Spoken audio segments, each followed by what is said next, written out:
Reality and being. What is real?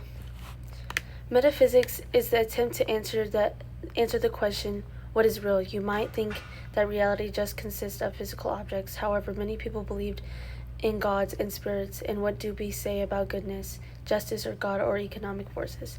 Identifying what real is important. What is real is important. If we say that something is real, then we are saying that it has importance, actuality, and power. Metaphysical questions of reality. Metaphysical questions about reality are among some of the most significant we can ask, as they are tied to what is important for us, what we need to pay attention to. We need to determine whether matter is all that there is, or whether there is some kind of reality besides matter. The search for reality. Perhaps we can never say what really reality is, and the question might be meaningless. If so, perhaps we cannot say certainly which aspects of the universe around us are real. Reality, material of non-material learning objectives. St. Augustine did not find it difficult to believe that spirits are real. Augustine believed that God replaced the universe every possible kind of creature. Where are humans in Augustine's universe? There are somewhere in the middle of the hierarchical structure that he posited, as they have both material bodies, and so are on the lower end of the hierarchy, but spiritual souls, making us part of the higher spiritual world. But does this account make sense in the modern world? Reality as the matter. Materialism, the view that only matter is real, rules out belief in spiritual non-physical reality. Both Eastern and Western philosophers have accepted this view. Can you leave? Don't mind me. Oh, I'm gonna mind you. I'm gonna post this anyway. Eastern materialism, the Carvaka philosophers of India. The philosophers ridiculed the spiritualism of the countryman and were referred to as lokata, which means those who go the worldly way.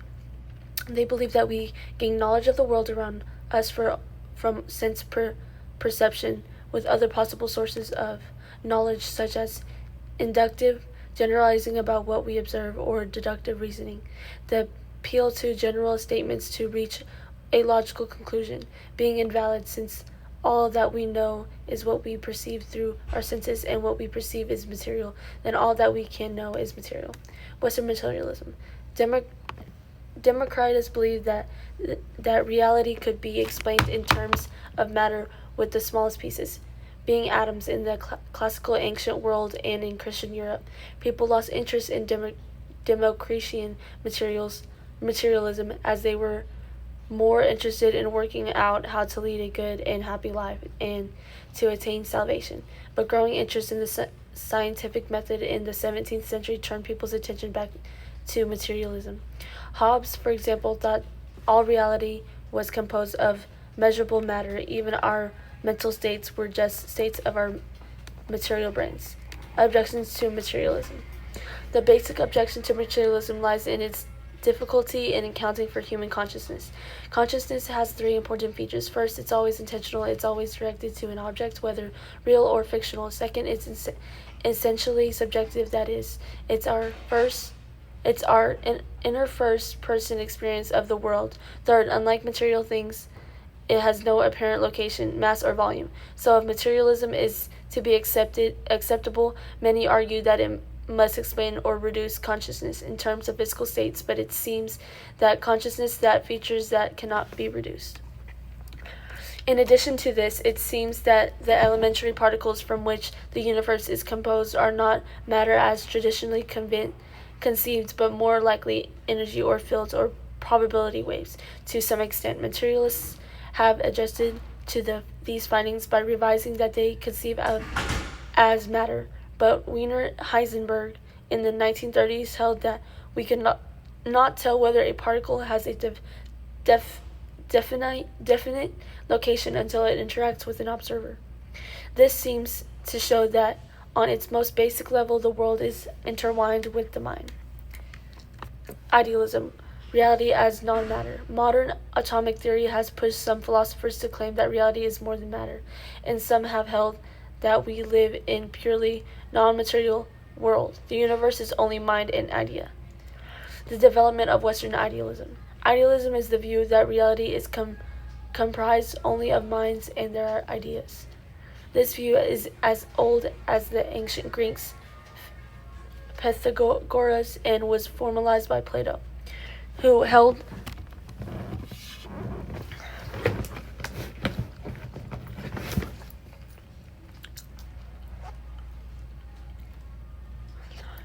that individual entities that were perceived around us are merely shadows of reality. The notion that material reality is less real than spiritual reality fits in well with the views of Augustine, who held that only enduring world as spiritual the world without matter. But the founder of modern idealism is George Berkeley, who claimed that only the conscious mind and its ideas are ultimately real. Berkeley argued that we only know things that, like chairs and trees, through our sensory perceptions of them. We can't get outside of our experiences to achieve direct contact with things. He thus concludes that things are nothing more than collections of sensory perceptions, so all that exists are the sensations and the ideas that we experience and the minds that experience them. It is useful to distinguish between subjective and objective idealism, as Berkeley's views of elements of both. Berkeley held that things are mind dependent. This is the subjective element of his view. But Berkeley held that not all of contents of our mind are the same. Some are within our control, and some are not. Those are not within our control are uniform of consistent. Berkeley traces these attributes of perceptions to God. God produces in our minds the order and regularity of our perceptions. The second aspect of Berkeley's idealism is the objective aspects, for now certain parts of reality and independent of one's mind. Eastern idealism. Indian philosophy has housed many idealist philosophers such as Vasubandhu, whose views were in many ways similar to Berkeley's. Vasubandhu held that we only perceive such sensations in our mind and that only minds exist. Reality is like a vivid dream. It only seems to exist independently of our minds. Do idealists commit the fallacy of anthropomorphism, projecting a human faculty onto the non-human universe? Objectives to subjective idealism. It might be that subjective idealists fail to distinguish between my perception of thing and the thing itself. Why should we believe that perceptible things are mere collections of perceptible qualities?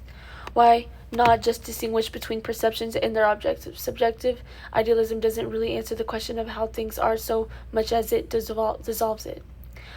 Objections to objective idealism. Do we need an explanation such as God for the continuity of the classroom? What does claiming that God is responsible for this continuity in our understanding? Also, why believe that God's mind is intelligible to us? How can we distinguish between our perceptions and God's perceptions?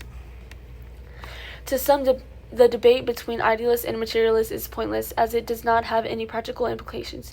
Underlying this is the assumption that our beliefs are meaningful to the extent that they have consequences, an assumption that is basis of pragmatism. Pragmatism is the movement that started with the work of Charles S. Peirce and William James. Pragmatism looks away from the first principles and towards consequences and facts. Pragmatism approach to philosophy. Pragmatism is humanistic. It is an instrument to address personal and social problems. John Dewey argued that philosophy arose from people's struggles to deal with social and moral problems. Two observations follow from this. First, we cannot understand a philosophy without an awareness of the social forces that produced it. Second, any philosophy is only useful so far as it helps people to resolve their problems.